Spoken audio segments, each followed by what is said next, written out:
সাম্প্রতিক সময়ে মাগুরায় যৌন নির্যাতনের শিকার হয়ে ৮ বছরের শিশু আসিয়ার মৃত্যু হয়। সারা দেশের বিভিন্ন জায়গায় শিশু ধর্ষণ ও নারী নির্যাতনের প্রতিবাদে প্ল্যাকার্ড হাতে নওগাঁ শহরের মুক্তির মোড় কেন্দ্রীয় শহীদ মিনারে মোমবাতি জ্বালিয়ে অবস্থান কর্মসূচি পালন করে ষষ্ঠ শ্রেণীর শিক্ষার্থী ফাতেমা আফরিন ছোয়া।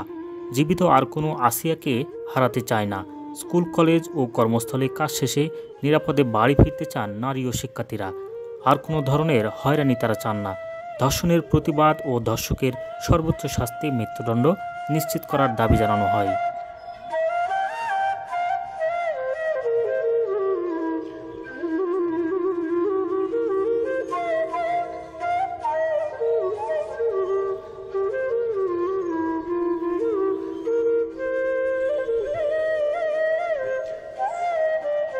প্রতিদিনই ধর্ষণ হচ্ছে।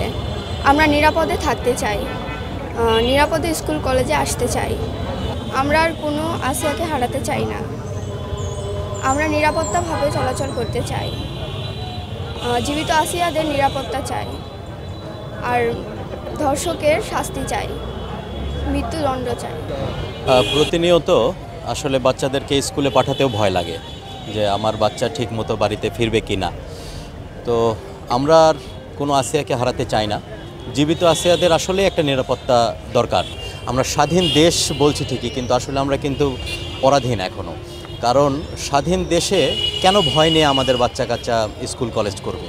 আমার মনে হয় যে আমরা যদি আমাদের এই সন্তানদেরকে ঠিকমতো মানুষ না করতে পারি, তাহলে আসলে ভবিষ্যৎ প্রজন্ম আসলে কী শিখবে?